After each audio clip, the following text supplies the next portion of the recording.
toca empezar a mí la tarde, que es una hora así un poco complicada, así que bueno, voy a tratar de ser lo menos soporífera posible. Bueno, yo soy Paula Capellá, soy residente de tercer año del Hospital Álvaro Cunqueiro, aquí en Vigo, y nada, de lo que voy a hablaros es de la supervivencia y las complicaciones a medio plazo con el sistema de doble movilidad en la artroplastia total de cadera, a través de un estudio que hemos realizado ahora recientemente en el servicio. Como seguro que sabéis, la artroplastia total de cadera es uno de los procedimientos ortopédicos más exitosos y más frecuentes de nuestra especialidad y que además está viviendo una tendencia ascendente, secundariamente el aumento de la esperanza de vida en la población.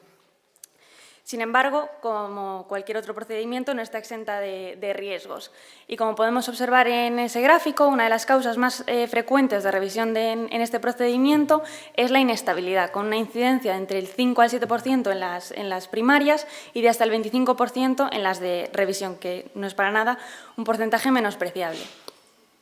Entonces, como solución a esta inestabilidad surge el concepto de la doble movilidad en Francia en 1974, gracias a estos dos, bueno, a Bousquet, que es un cirujano, y Rambert, un ingeniero. Entonces, ellos lo que hicieron fue basarse en dos principios, que son el principio de baja fricción de Charlie, en el cual una cabeza de pequeño tamaño se articula con un polietileno, lo cual ofrece una ventaja teórica de minimizar los problemas de desgaste. Y, por otro lado, el concepto de McGee, que dice que al aumentar la relación entre la cabeza y el cuello femoral se consigue una mayor estabilidad. Por lo tanto, aunando estos dos conceptos en un solo modelo protésico y tras varias generaciones de prótesis, llegamos a la actual doble movilidad modular.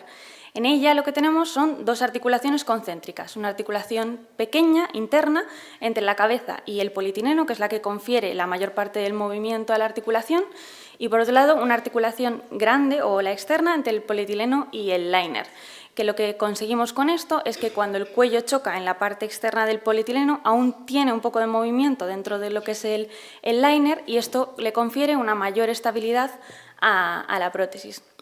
De esta manera, la tasa de luxación con este sistema vemos que está publicado que disminuye hasta un 0 a un 2%.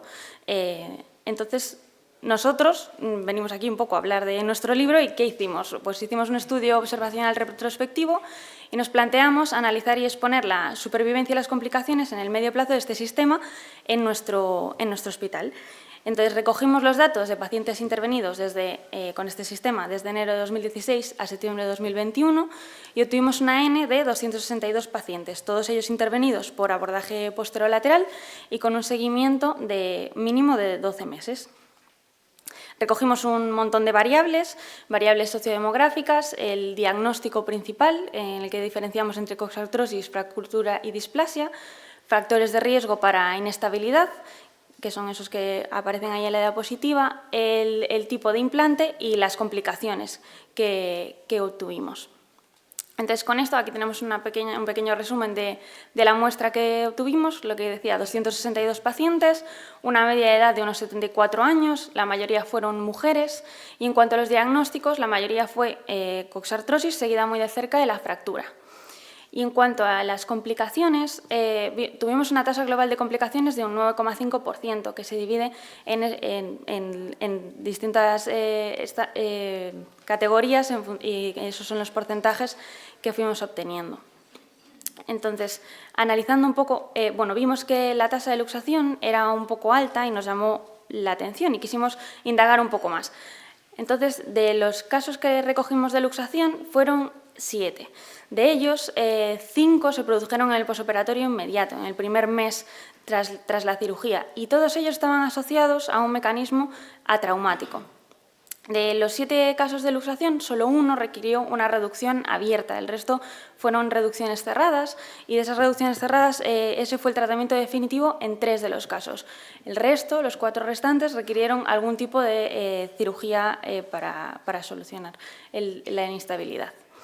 Entonces, como lo que estábamos buscando era sobre todo los resultados de las complicaciones, hicimos 2 grupos de comparación, un grupo de complicaciones y otro de no complicaciones. Vimos que en cuanto a la edad, el sexo y el índice de Charlson, que mide la la comorbilidad no había diferencias estadísticamente significativas entre grupos y tampoco lo hubo en los diagnósticos, aunque sí que pudimos ver que aparentemente en el grupo complicación había un mayor porcentaje de fracturas con respecto al no complicación, aunque este no resultó estadísticamente significativo. Entonces, analizando un poquito más, vimos que en el grupo de las fracturas sí que es verdad que tenía una mayor tendencia a la complicación en global y a cada una de las complicaciones que nos planteábamos por separado, pero en ningún caso fue estadísticamente significativa.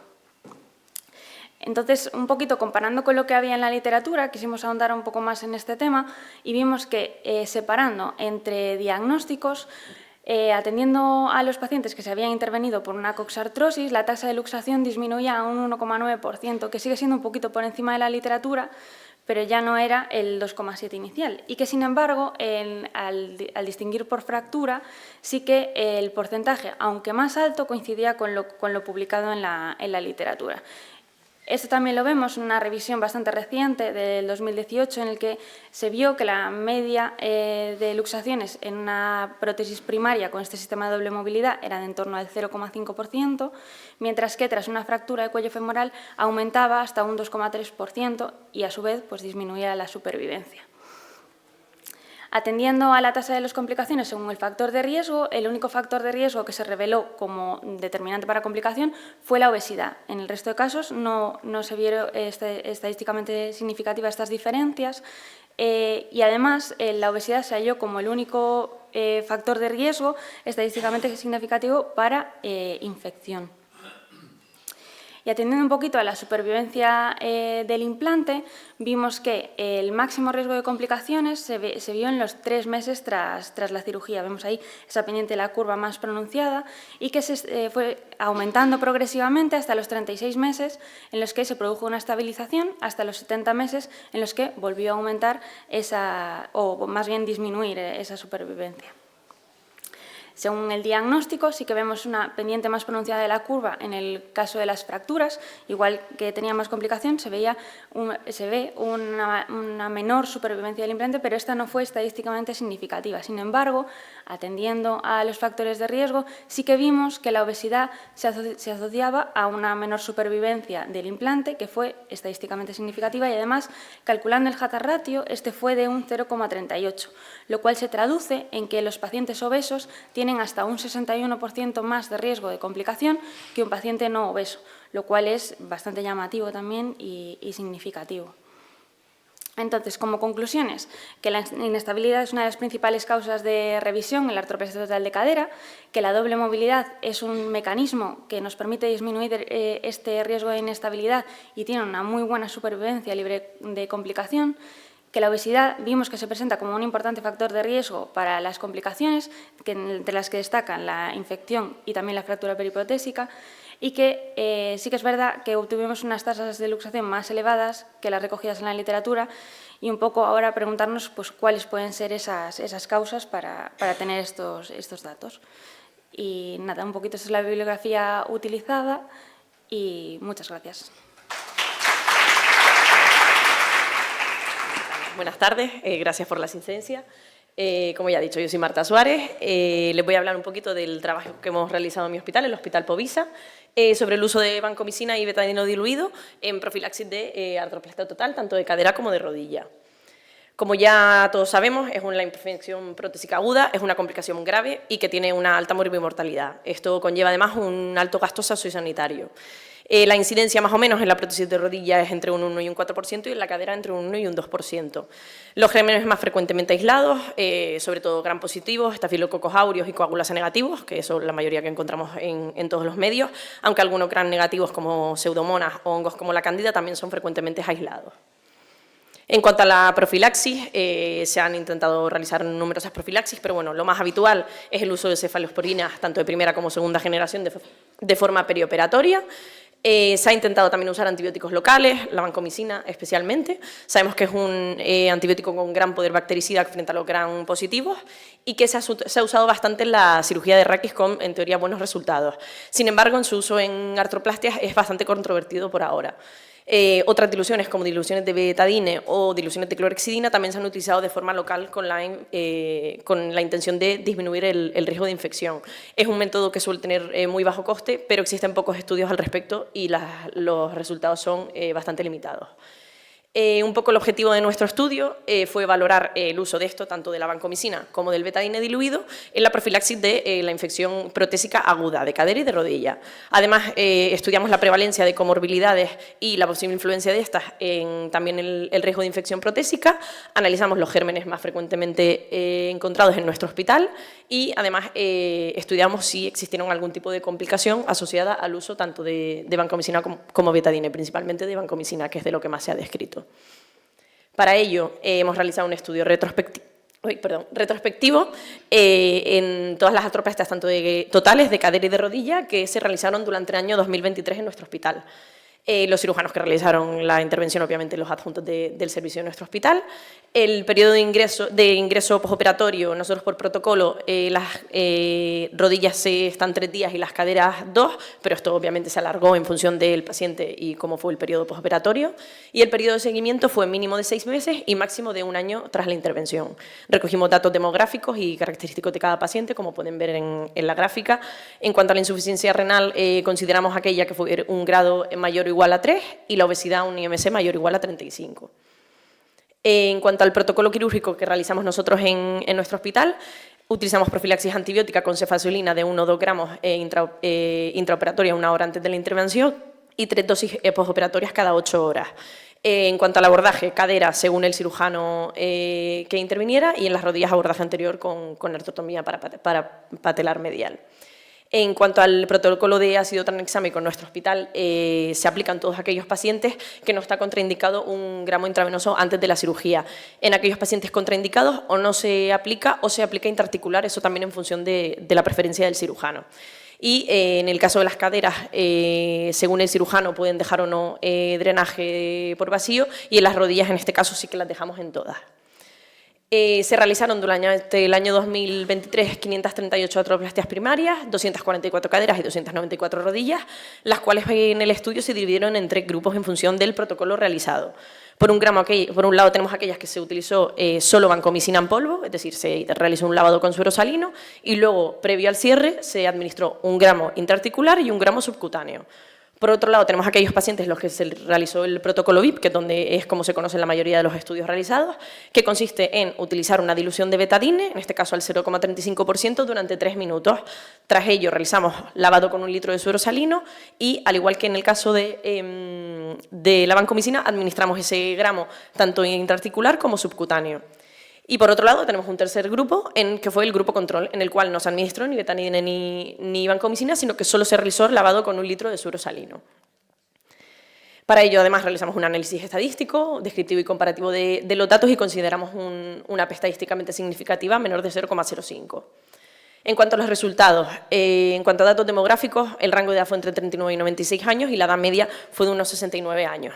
Las mujeres fueron el 53% de los pacientes y un poco vemos abajo los datos un poco de comorbilidades de los pacientes. Un 52% hipertensos, un 16% diabéticos, 18% cardiópatas, con insuficiencia renal un 8%, un IMC mayor de 35 que consideramos como obesidad un 15% y solo un 2% de tratamiento inmunosupresor.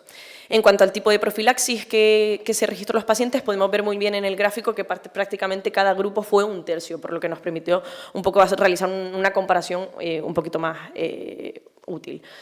En cuanto al resultado de las infecciones, encontramos 13 casos de infecciones en nuestro hospital durante el 2023, un 2,4%, y los gérmenes más frecuentemente aislados en nuestro hospital fueron el estafilococo epidermidis, que como ya dijimos es alguno de los más frecuentes, y la pseudomonas con el mismo porcentaje que el estafilococo. Luego vemos que otros que se encontraron fueron la Klebsiella y aquí podemos ver el resto. De estas infecciones, 4 casos fueron prótesis totales de cadera y 9 fueron de rodilla. Aquí vemos un poco la distribución de los grupos de cada uno de esos casos y encontramos una incidencia de infección de un 1,64 en las caderas y de un 3,06 en las rodillas. En el análisis estadístico que realizamos no encontramos asociaciones estadísticamente significativas entre el uso de algún tipo de profilaxis y el riesgo de infección posterior. Tampoco encontramos ninguna asociación significativa entre las comorbilidades y los casos de infección. En cuanto a otras complicaciones que sí que encontramos, en un 4,3% de los casos se dieron dehiscencias de herida. En todos aquellos pacientes que se precisaron reintervención, que fueron 23, muchos de ellos fueron asociados a la infección y a la dehiscencia de herida, como ya hemos comentado, pero también hubo otros casos de otro tipo de reintervenciones, 3 por luxaciones recidivantes y 1 por una fractura periprotésica por una rótula. Solo tuvimos un caso de defunción, fue uno de los casos además de infección que tuvimos. No encontramos ningún efecto adverso asociado con el uso de vancomicina, como hay descritos en la literatura, sobre todo sufrimiento de partes blandas. Los casos de dehiscencia que encontramos no se asociaron especialmente por el uso de vancomicina. Y lo que sí que encontramos es que en todos aquellos pacientes que tenían complicaciones posoperatorias, ya fueran infecciosas, dehiscencias en las que no se aislaran germen o algún tipo de reintervención, sí que se asociaron a un mayor tiempo de ingreso hospitalario en la cirugía primaria. Estas complicaciones no tuvieron por qué darse en ese ingreso inicial. Hubo pacientes que tuvieron, por ejemplo, luego infección, pero que en el ingreso primario, ya fuera por ampollas, mala evolución de herida o por necesidad de transfusiones, tuvieron característicamente mayor tiempo de ingreso que el resto de pacientes, con una P, como vemos, estadísticamente significativa. Un poco haciendo una revisión de la literatura, aquí vemos ahí bastantes estudios, tanto solo de vancomicina como betadine diluido, como ambos, el uso de ambos, algunos en contra, otros a favor. Bueno, tenemos uno en contra reciente que se realizó además aquí en Galicia, con una N bastante grande de pacientes. Un poco así a modo de la literatura, como vemos en la diapositiva, la mayoría son o estudios retrospectivos o revisiones sistemáticas y metaanálisis. En general, muy poco ensayo clínico, nada a nivel con un mayor nivel de evidencia. Entonces, un poco, bueno, a modo de conclusiones, como ya hemos dicho, la infección protésica, complicación grave, alta morbimortalidad y alto coste sanitario. Nuestra incidencia, como hemos visto, es bastante similar a la descrita en la bibliografía. Los gérmenes aislados también coinciden con algunas de las especies más frecuentes que se encuentran en la literatura. No encontramos resultados estadísticamente significativos entre el uso de ninguno de los dos protocolos y la profilaxis de la infección aguda. Tampoco encontramos asociación de las comorbilidades con el mayor riesgo de infección. Sí que vimos eso, como ya hemos dicho, que aquellos pacientes que luego sufrieron infecciones sí que precisaron de un mayor ingreso hospitalario en la artroplastia primaria. Y un poco a modo de conclusión, lo último que hemos dicho, son necesarios ensayos clínicos aleatorizados que tengan un poquito más de evidencia científica y que nos puedan un poco dar más claridad en cuanto a este tema. Así que nada, muchas gracias.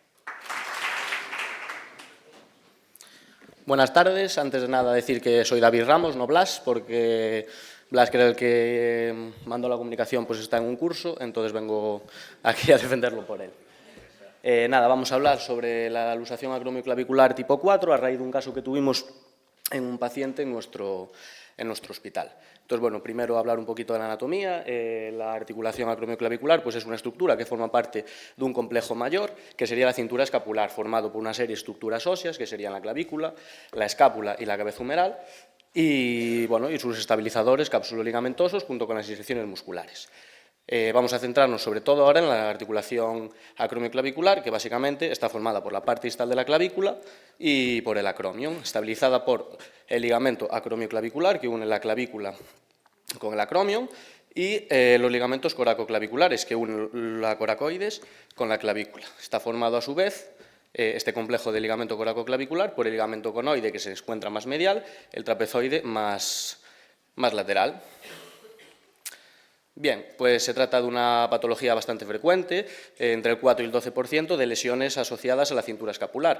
Es típica de pacientes jóvenes, sobre todo varones, que realizan deportes de alto impacto, como por ejemplo pues, rugby, hockey sobre hielo, bueno, cualquier tipo de deporte en el que haya un poco de contacto físico. El mecanismo típico pues, puede ser un traumatismo directo con el hombro en aducción sobre el brazo o con un mecanismo indirecto con el brazo extendido, en el cual pues, la fuerza va a ascender hacia arriba, haciendo que la cabeza humeral choque contra el acromion y genere una compresión axial que puede llegar a lesionar dicha articulación.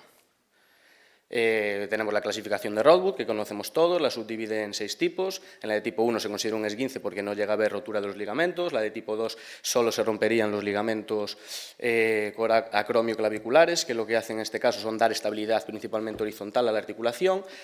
La de tipo 3 ya se romperían también los acromioclaviculares, que lo que hacen es dar la estabilidad vertical en un plano superior e inferior. Este sería, por ejemplo, visible una radiografía y el desplazamiento. Luego la de tipo 4, que se luxaría posterior la clavícula quedando interpuesta en el trapecio. La de tipo 5 es como una de tipo 3, pero un poco más heavy, con un mayor desplazamiento en este caso, porque ya se afecta también la fascia del pectoral, del deltoides y del trapecio, que también nos sirve de estabilizador. Y la de tipo 6 pues va hacia inferior la clavícula, subacromial o subcaracoidea. El diagnóstico, pues como cualquier patología de trauma, paciente que llega con un golpe o tras un traumatismo y te viene diciendo que tiene pues dolor, dificultad a la movilización, puede haber equimosis. Si ya vemos la deformidad de la foto de la derecha, pues ya nos pone en contexto de que podemos sospechar esta patología y luego, como siempre, pues hacer pruebas complementarias para confirmar nuestro diagnóstico. Siempre 2 proyecciones y en este caso pues habría que pedir también la contralateral para comparar. Hay que pedir una AP de la clavícula con pesos para valorar en este caso la estabilidad vertical, viendo el desplazamiento que pueda haber de la clavícula con respecto al acromion, y una axial para valorar la estabilidad horizontal, que como dije antes pues es la que nos da un poco los 2 ligamentos que forman parte de este complejo.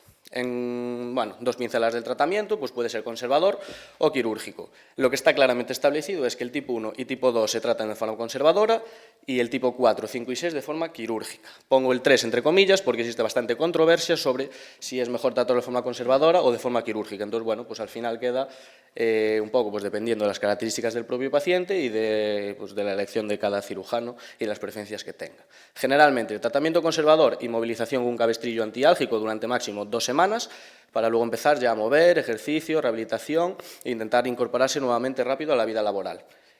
Tratamiento quirúrgico, pues muchas técnicas descritas, unas ya denostadas, actualmente pues las más utilizadas, placa gancho, reconstrucción ligamentaria, utilización de plastias, ya sea de aloinjerto o autoinjerto, o técnicas artroscópicas, que digamos que es lo más moderno.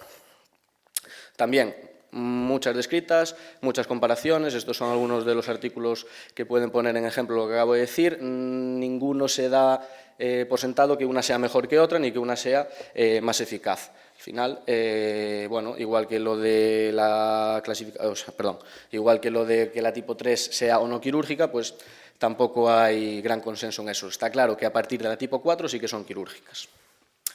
Y entonces todo esto viene a raíz de nuestro compañero que vamos a llamar Mariano, que es un señor de 52 años, que tiene muchos antecedentes traumatológicos y muy conocido en nuestro servicio, principalmente por la rodilla. Se le puso una prótesis, sufrió varias cirugías de revisión porque se le infectaba, volvía, no sé qué, tal cual. Bueno, al final acabó con una artrodesis. Y muy contento, el señor muy contento, entonces se va para casa, tal, y un día por la noche pues viene a urgencias, porque se cayó mientras iba al baño, y claro, la mayor preocupación de Mariano pues era cómo estaba la rodilla. Le hicimos una radiografía, estaba perfecta, no tenía nada, pero nos dijo que tenía así un poquito de dolor en el hombro, tal, entonces pues vamos a explorarle, y le vemos que tiene una clara deformidad.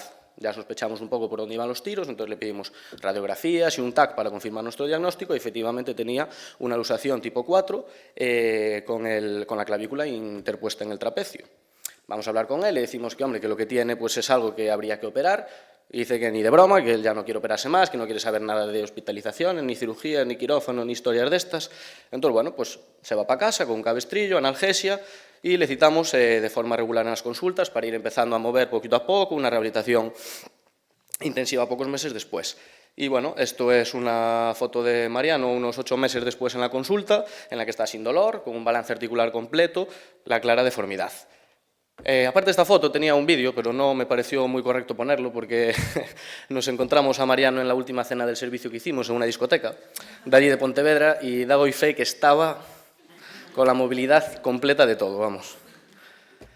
Y como conclusiones, pues nada, que es una patología bastante frecuente y que hay que sospecharla, sobre todo pacientes jóvenes que vayan a tener, que se dedican a deportes de alto impacto, que una inestabilidad persistente de la articulación acromioclavicular, pues aparte de dar y generar un dolor crónico, puede acabar produciendo un deterioro funcional de la cintura escapular, ese complejo que dijimos antes del cual forma parte, que una elección correcta de tratamiento va a depender también, lógicamente, de un buen diagnóstico, tanto clínico como radiológico, para el cual recordamos las dos proyecciones anteriores para valorar la estabilidad vertical que nos dan y la horizontal que nos dan los ligamentos que la forman.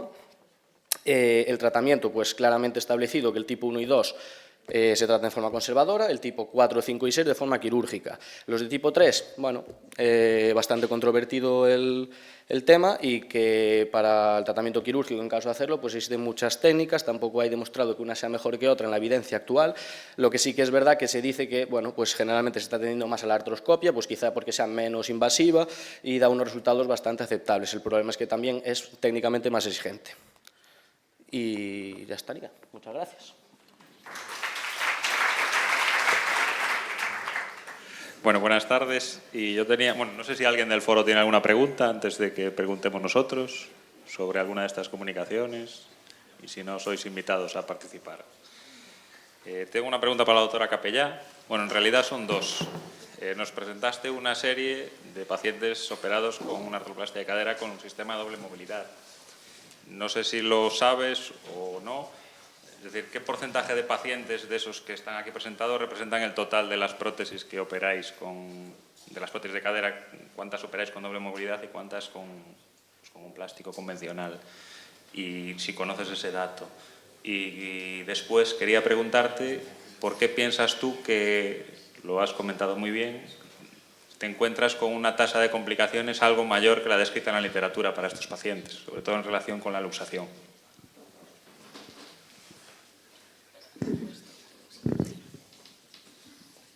La primera pregunta no te la puedo contestar porque no lo sé. Y, a ver, nosotros lo que vimos también es que dentro de nuestra muestra, al comparar con estudios publicados en la literatura, por eso hice una tabla comparativa entre coxartrosis, o sea, pacientes operados de manera primaria o secundarios a una fractura. Nosotros incluimos ambos tipos de pacientes. La mayor parte de los estudios en la literatura se basan en prótesis primarias, cuya edad media es menor en general y por lo tanto son pacientes menos pluripatológicos y que no tienen las complicaciones ni la morbimortalidad que supone una fractura. Nosotros teníamos bastante incidencia de fractura dentro de la muestra y yo creo que por ahí puede ir un poco los tiros. En relación, lo único, una pequeña duda. En relación al IMC, que veis que tenéis un 61% más de complicaciones por la obesidad, ¿os planteáis hacer algún cribado a nivel de consulta o explicarle más al paciente obeso si realmente tiene, o pesarlo, o mandarlo antes el endocrino? Si se puede valorar eso. Sí, hasta donde yo sé ya se hace. Sí que es verdad que hay una serie de criterios para incluir a un paciente en lista de espera para operar y para poner una prótesis. Y efectivamente, primero se le solicita que disminuya su peso corporal, incluso pues mandándolo al endocrino o haciendo una terapia intensiva en ese sentido.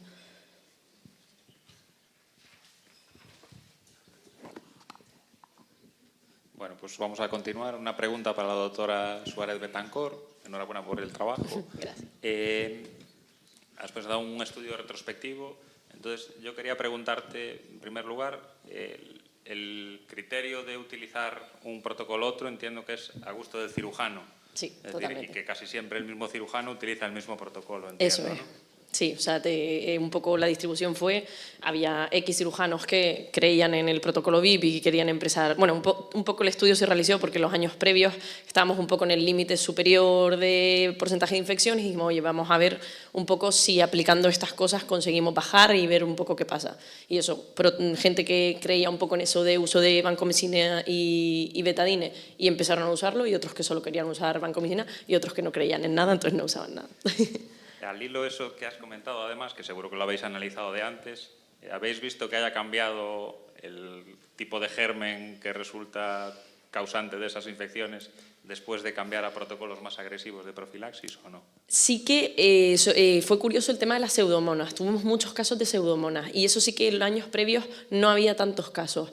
En cuanto a estafilococos y eso fue parecido, pero lo de pseudomonas sí que fue un poco característico. La verdad que no estudiamos si podía relacionarse un poco. Como acabamos de justo terminar 2023 un poco el estudio, pues también puede dar pie a hacer algún análisis más en el tema de los gérmenes. Pero sí que fue algo que nos llamó la atención. Vale. Y la última pregunta, que ya es curiosidad también. Hablabas de las complicaciones de las dehiscencias de la herida, de solo un 4% de los pacientes. ¿Y sabes, o si lo analizasteis, si esos pacientes con dehiscencia son más frecuentes que ocurra en pacientes en los que utilizasteis la profilaxis en polvo sobre la herida? ¿O es no? lo que un poco analizamos, que sí que lo comenté. Sí que se ha descrito mucho el tema de dehiscencia de herida con el uso de vancomicina en polvo. En nuestros casos sí que ha sido en algunos pacientes, pero en ningún caso fue estadísticamente significativo. Sí que vimos que habían bastantes pacientes con vancomicina, pero también los había tanto de uso como de ninguno de los otros protocolos como del protocolo VIP. O sea que relacionado directamente con la vancomicina no parece que estuvo. Sí que fue un porcentaje un poco alto que puede haber ido también en relación con haber usado vancomicina, pero no salió estadísticamente significativo. Muy bien, gracias. Nada. Muy bien, y la última pregunta a David, que a Blas lo vamos a castigar por dejarte aquí Nada, que muy bien la charla. Y la única duda, ¿cómo crees que un paciente entendería la deformidad residual al no operarse de la luxación acromioclavicular, aun justificándole que la funcionalidad del hombro va a ser buena? ¿Cómo crees que se podría plantear eso en la consulta? Bueno, a ver, yo supongo que eso es un tema muy relativo, ¿no? Y depende de cada persona. En este caso él lo aceptó perfectamente porque lo que no quería era operarse y estaba dispuesto a correr con ese riesgo. Sí que es verdad que yo creo que lógicamente está muy bien estudiar y hay que estudiar mucho y hay que saber cuáles son indicaciones quirúrgicas y cuáles no, pero bueno, al final también tenemos que tener en cuenta que estamos tratando pacientes, no solo radiografías, y hay que un poco ver cuál es la perspectiva que él va a tener con respecto a la patología que presenta. En este caso, aunque fuera uno, lógicamente no se extrapolable a nada, pero bueno, me parece un caso curioso porque es una patología que está ampliamente descrita, que sería quirúrgica, y en su caso no se operó y el tío está encantado de la vida. Perfecto, pues nada más. Muchas gracias, chicos.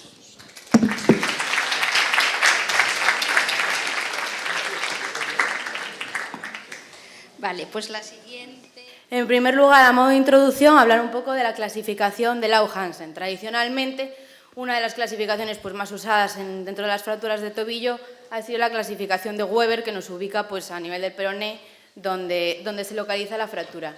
¿Qué pasa? Que la clasificación de Lau-Hansen sí que nos aporta mucha más información, porque al tratarse de una clasificación en base al mecanismo lesional, nos permite predecir posibles lesiones ligamentosas asociadas y valorar así también un poco la estabilidad de la articulación.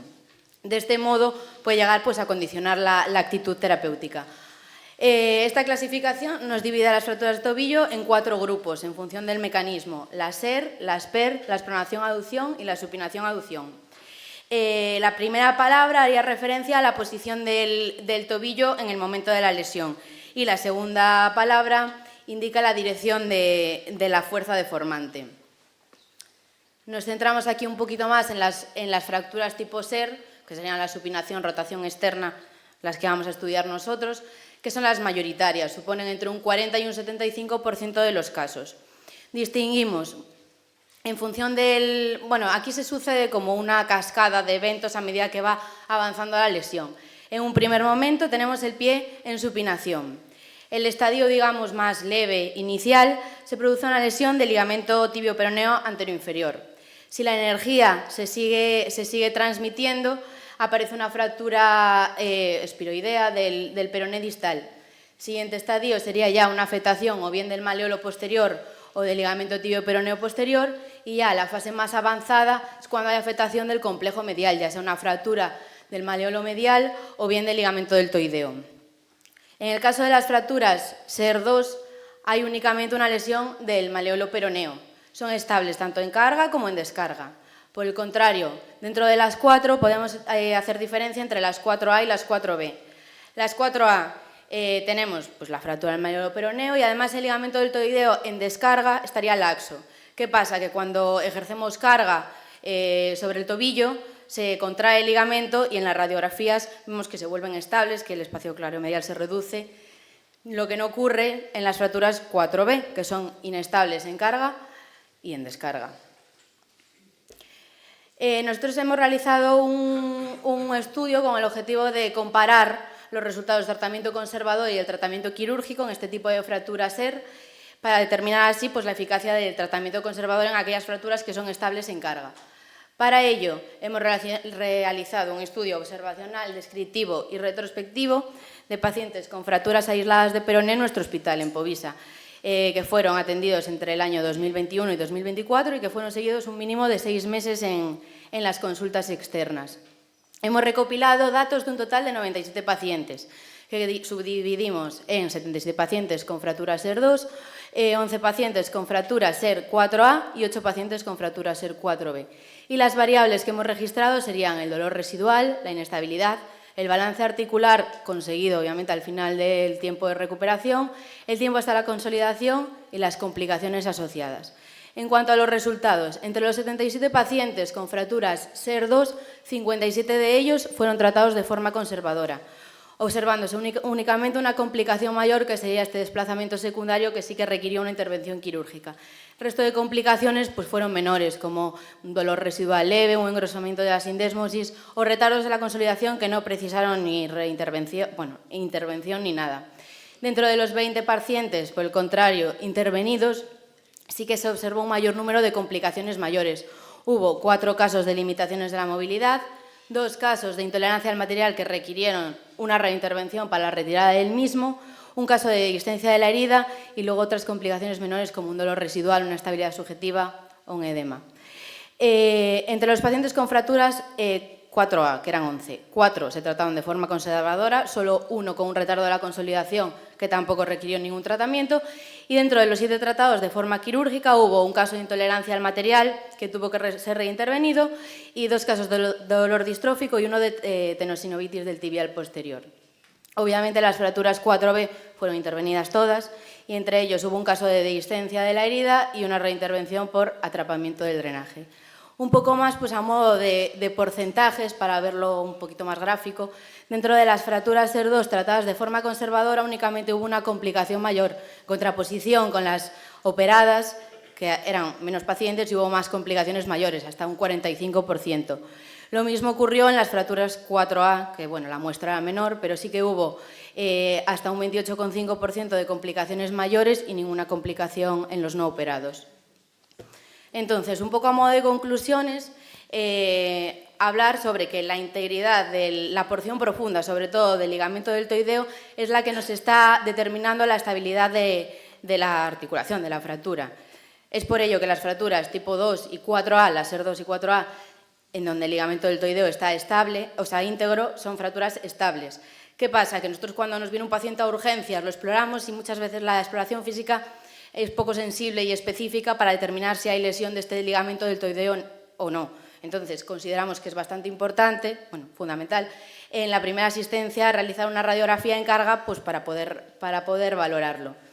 También observamos que bueno, en los pacientes tratados de forma conservadora consiguieron en su totalidad un balance articular completo y en base pues, a nuestra experiencia sí que hemos obtenido bastantes buenos resultados del tratamiento conservador, con el consiguiente menor número de complicaciones mayores, obviamente menor tiempo de ingreso, gasto sanitario.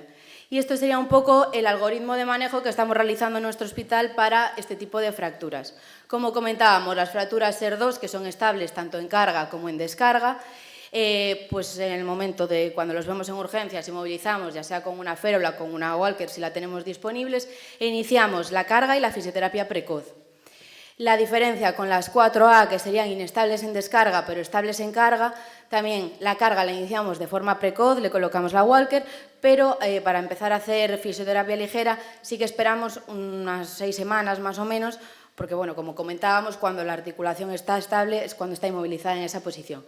Y, bueno, las 4B sí que ya serían tratadas de forma quirúrgica en su totalidad. Y aquí, pues, un poquito la secuencia de seguimiento en consulta, en la asistencia a urgencias colocamos la órtesis o la férula. En la primera semana que los vemos en consulta, si no la habíamos colocado a la Walker, se la ponemos y ya iniciamos la carga precoz en ambas. En la segunda semana, en las dos, iniciamos una fisioterapia pues, suave de forma precoz. En las 4A esperaríamos a iniciar esta fisioterapia hasta la 6ª semana y en la SER2, en la 6ª semana, sí que se puede retirar la Walker y pues, colocar una órtesis bivalva. A partir de los 3 meses, vida normal, deporte suave y a partir de los 4 meses, una actividad deportiva normal. Obviamente estoy individualizando todo en función de cada paciente. Y nada, ya a modo de conclusión, decir que no operamos fracturas, sino que operamos inestabilidades y por eso tenemos que valorar pues, todas las pruebas y todo. Bueno, lo primero de todo, se me escucha bien, ¿no? Bueno, pues yo soy Celia Gómez, soy casi R5 del Hospital Arquitecto Marcide de Ferrol. Y bueno, lo primero de todo, quería saber de todos los que estamos aquí, ahora presentes, que bueno, son bastante para la hora que es, ¿quiénes habéis estado en una cirugía con robot, de rodilla o de cadera? Vale, ya veo que la mayoría de Vigo, Coruña, se me escapa. Vale. Bueno, pues los que no somos tan afortunados de tenerlo, pues nos tenemos que ver obligados a salir un poquito. Entonces, cuando hace a mí un par de años me hablaron por primera vez de la cirugía robótica, yo en mi mente me imaginaba seres autómatas en un futuro que nos iban a quitar el puesto y que no sabíamos muy bien qué íbamos a hacer. ¿Ahora qué nos puede quitar el puesto? A nosotros afortunadamente de momento no, pero los radiólogos por ahí andan. El tema de la inteligencia artificial. La imagen de la derecha está realizada con inteligencia artificial. Bueno, entonces, esto es lo que tenemos ahora mismo de robots. Esta charla, más que nada, ya sé que los de Vigo, Coruña, Santiago, tenéis la oportunidad de tener robots para los resis un poco más pequeñitos, o resis no tan pequeñitos, que no tienen la oportunidad de tener el robot en sus centros y quieren saber un poquito más, para no perderse cuando, si podemos, todos lo tengamos, ¿o no? Entonces, ¿qué tenemos? Pues lo primero, tampoco tengo ningún tipo de interés comercial, afortunadamente, bueno, desgraciadamente. Entonces, ¿qué tenemos en el mercado? Así un poco a grosso modo, pues tenemos el Mako de Striker, el Rosa de Zimmer y el Belis de Depuy. Pero bueno, aquí pongo esta tablita, que todo lo que pongo le podéis hacer fotos, que no tengo ningún tipo de problema. Es un resumen un poco de lo que tenemos en el mercado hasta el año 2019, 2020 creo que es de esta tabla, pendiente de aprobación por el tema de americano. Bueno, ¿y qué necesitamos en un quirófano de cirugía robótica? Para que nos quede muy claro. Lo primero, el paciente, que eso es lo fundamental. Los trackers, como podemos ver ahí en la imagen, que eso bueno, tiene su técnica, distintas opciones. Los ojitos del robot, que yo siempre los comparo con los de Wall-E, porque yo la primera vez que lo vi me recordó a los ojos de Wall-E. El tema de la pantalla con la navegación que tenemos planeada, la planificación, y el brazo robótico, el brazo robótico por llamarlo, y sobre todo, lo más importante, nosotros, ¿vale? Que esto es lo que quiero recalcar, que en la cirugía de robot, ¿qué papel tiene el resi? ¿Vale? Bueno, y ahora diréis, madre mía, qué chapa me va a dar esta tía aquí de la robótica. Pero para empezar por la robótica tenemos que saber un poco en qué se basa, qué alineación vamos a usar, ¿vale? Entonces, como esto es un mundo que puedo salir bastante perjudicada si me meto por ahí, yo os dejo este artículo, que es de unos compañeros chilenos, que bueno, hacen un pequeño resumen, a veces un poco más difícil o menos de entender, de todas las distintas alineaciones que podemos emplear para la robótica, ¿vale? Entonces, bueno, lo podemos analizar tranquilamente si queréis en otro congreso, pero de momento os dejo ahí la referencia por si queréis comentarlo. Pero yo aquí me voy a mojar un poquito más y yo tuve la experiencia y la suerte también de rotar en la Clínica Centro en Madrid y en la unidad de rodilla. Y allí ahora están dando bastantes vueltas a este artículo, a este tipo de la CEPAC.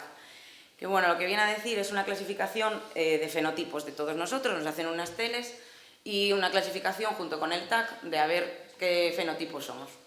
No me quiero meter mucho más porque me parece algo complejo, pero solo porque lo conozcáis si veis alguna publicación sobre esto y el tema de la robótica, que esto está bastante en auge. Pero, ¿qué tenemos que saber? Que, por nuestra desgracia, todo está en los libros y que no vamos a aprender la robótica simplemente yendo a un quirófano de robótica y empezar a decir, corta aquí, distaliza, dale valgo, sino que para entender la cirugía robótica tenemos que entender la cirugía de toda la vida, la cirugía manual, ¿vale? Y todo está en los libros, sobre todo lo insisto a los resis, que tanto con Gesell Insal como el Whiteside, y yo recomiendo sobre todo el Hip and Knee Book, que me parece un libro bastante moderno, está al alcance de todos en el móvil, y que te deja un poco en claro las bases. ¿Y cuáles son las diferencias en una PTR convencional? Aunque bueno, también cabe recalcar que también podemos hacer prótesis de cadera con el robot, ¿vale? Pues la alineación, el tema de que hay el robot y dependiendo si necesitamos pruebas complementarias o no. Y pensáis, o no, me estalla la cabeza, más cosas, más conceptos, pero, ¿cuál es la realidad? Que el robot nos ayuda en quirófano a practicar la alineación, el robot es nuestro amigo, es un ente que no nos va a quitar el espacio y de momento lo que está demostrado es que es un proceso más seguro.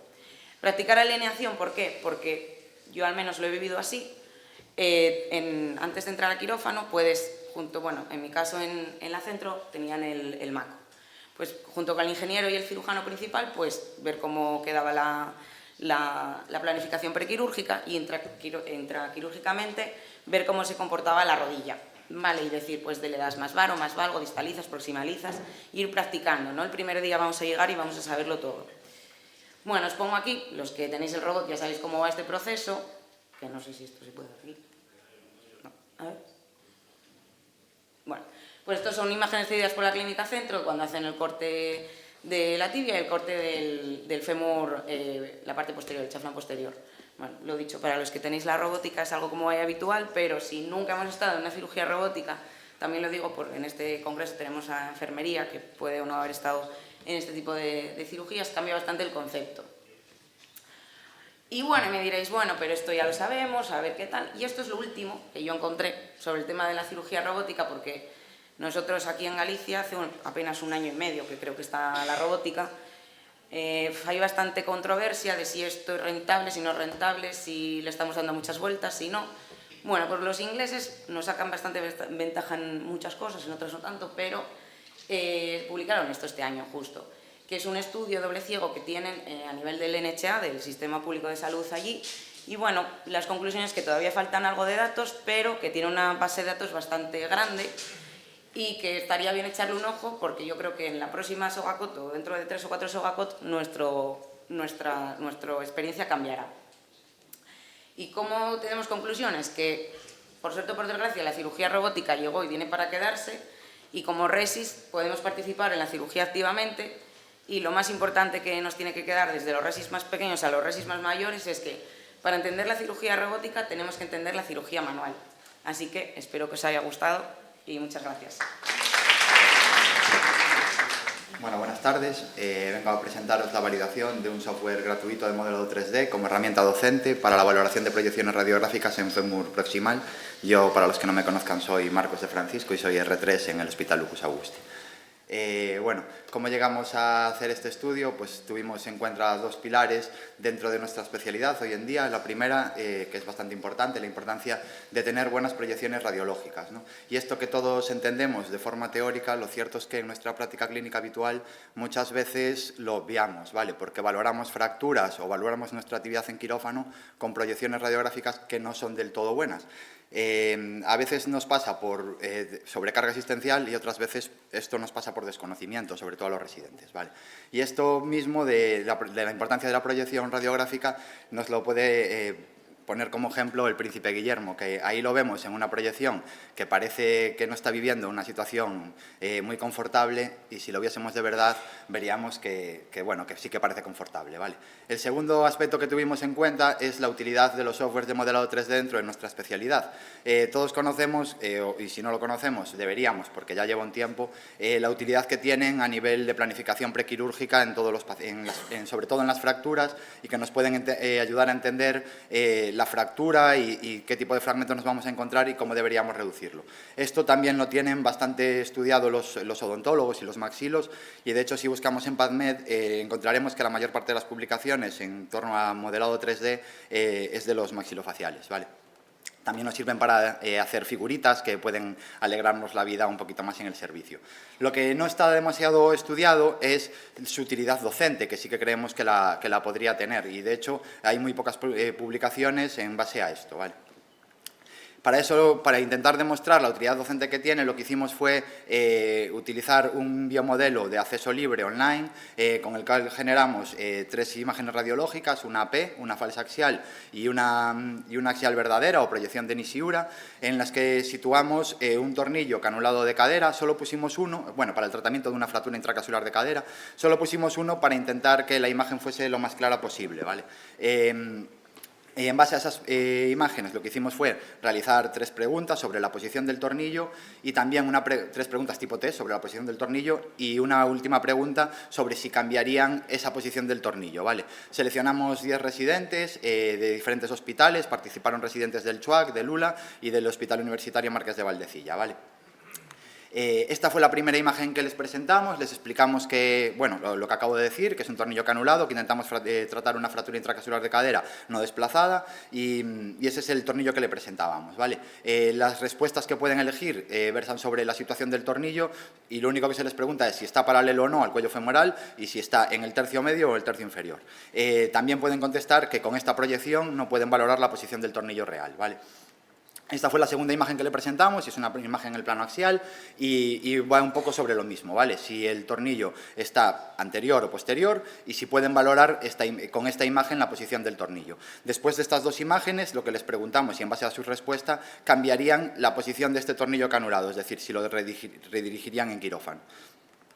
Bueno, tras las dos imágenes, lo que hicimos fue darles una pequeña sesión docente sobre la proyección de Nishigura, ¿vale? Esta proyección se obtiene, como vemos ahí, poniendo el haz de rayos a 20 grados en el plano coronal, y ahí lo que obtenemos es que vamos a ver el eje del fémur alineado con el eje de la cabeza y el cuello, ¿vale? Esta imagen que vemos de esta forma está en contraposición a la vista de Lauenstein, que es una de las vistas que vemos habitualmente en quirófano, simplemente por cómo colocamos el haz de rayos, que lo colocamos muchas veces paralelo al suelo porque es lo que hace el técnico de rayos, ¿vale?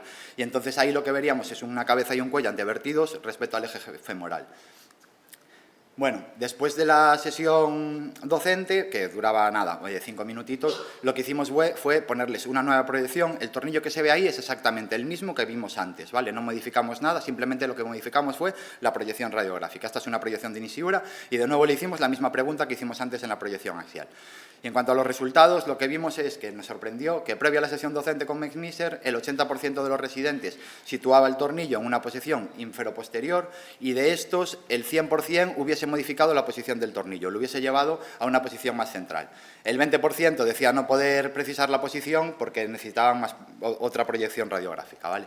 Y tras la sesión docente, el 100% de los residentes reconocía el tornillo en su posición real, y en base a esto no cambiaría la posición del tornillo porque consideraba que era adecuada. Es decir, que con la sesión docente y el uso del McNiser hubiese habido un cambio en nuestra práctica clínica, ¿vale? En caso de que fuese una situación real.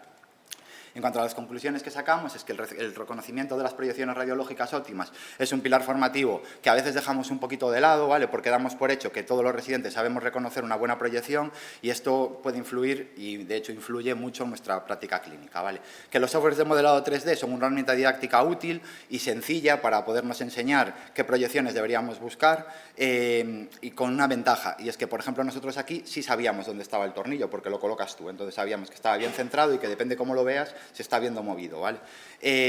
Además, previenen la exposición de los pacientes a la curva de aprendizaje propia de un residente, evitan radiaciones ionizantes innecesarias que podrían surgir en quirófano, pues mira, depende cómo lo veas aquí o de esta otra manera, al final son hacer más radiografías, y que desde luego debemos seguir explorando las posibilidades que nos ofrecen los softwares de modelado 3D, ya no solo a nivel didáctico, a nivel prequirúrgico, seguramente se nos están escapando utilidades que podríamos darle, y en base un poquito al estudio, que la posición del material de osteosíntesis en el plano axial debería valorarse siempre con una proyección de Nishigura, ¿vale?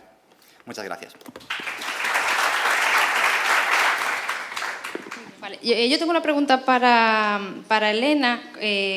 ¿Cómo, en la comprobación de la integridad del ligamento deltoideo, que hacéis una radiografía en carga, la duda es si la hacéis en urgencias, si os la hacen los técnicos en urgencias de la guardia, o si os planteáis valorar radiografías de estrés, de ir a hacer ahí el varo o algo en rayos?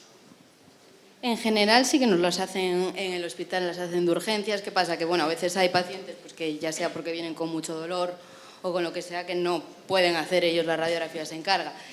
Y bueno, los inmovilizamos normales y le pedimos generalmente, como le hacemos un control a los pocos días en consulta, se la pedimos en carga allí, sí.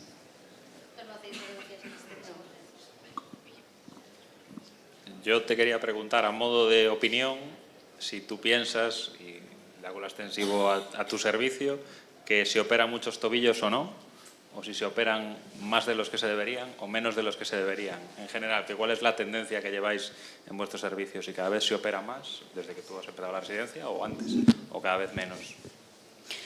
Yo creo que antes se operaba más de los que se operan ahora. Ahora, pues un poco también a raíz de todo esto y de hacer como ya el algoritmo, que lo vaya conociendo todo el mundo y todo, se están operando, o sea, este tipo de fracturas de tobillo se están operando mucho menos, sí. Eso, el estudio que era entre el 2021 y bueno, y seguimos todavía introduciendo pacientes, sí que se ve, porque ahí como no está desglosado por fechas, pero sí que la mayor parte de las ER2 que se trataron de forma quirúrgica son sobre todo más del 2021, no de los últimos años y meses. Muy bien, gracias. Y una pregunta para Celia. Me alegro de que la conclusión final fue que para hacer cirugía robótica hay que entender la cirugía convencional. A día de hoy, por más que lo intenten, sigue siendo la alineación mecánica el gol estándar. Entonces, una de las cosas que me quedó una duda que te quería preguntar es por qué precisas, o en la literatura se describe que es más seguro operar con el robot que operar con técnica convencional. ¿A qué se debe esa afirmación? Hombre, yo lo que saqué como conclusión es que entiendo que la que está analizada es con el MACO, que es la que te tiene, porque bueno, los otros robots sí que es verdad que son una guía de corte o es un asistente, pero no tiene tope, bueno, es otra forma, ¿no? O bueno, es la navegación lo básico. Pero yo lo que entiendo es que están hechos los estudios con el MACO, que sí que tienes ahí como un tope a la hora de hacer el corte, y que después en la cirugía robótica a mí lo que me dio la sensación es que todo está más estandarizado, es decir, los tiempos, el personal, cómo tiene que manejarse todo. Me dio esa sensación que está todo como con más protocolos, y yo creo que puede ser por ahí, opinión completamente personal, porque yo lo que leí de los estudios tampoco se mojan mucho ni te dicen por qué, ni menos tiempos quirúrgicos, menos sangrado, más seguro.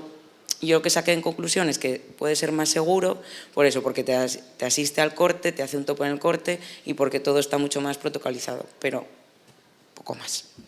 ¿Y tú consideras que es una herramienta el hecho de ver una cirugía robótica o de seguirla, que es una herramienta docente? Es decir, ¿crees que aprendes más por verlo, la alineación que están realizando, los cortes o los ajustes en la pantalla o no? Que en una cirugía convencional, me refiero. Esa sensación de haber rotado en un sitio y otro. Yo creo que te ayuda, a mí me ayuda a comprender mejor la alineación convencional y que puedes participar activamente. Claro, también depende mucho con quién estés en quirófano, como todo. Pero yo creo que te ayuda como a entender la cirugía de toda la vida, la convencional, y te da un plus, y luego pues ves que cada cirujano llega a la misma conclusión distintas vías. Y ahí es cuando dices, entonces, ¿qué ha pasado? Pero bueno, yo creo que es una herramienta docente para ayudarnos a entender por fin la rodilla, y porque ese 30% de los pacientes siguen que les duele la rodilla, que no conseguimos saber por qué. Yo creo que queda bastante por saber de ese tema. Muy bien, gracias.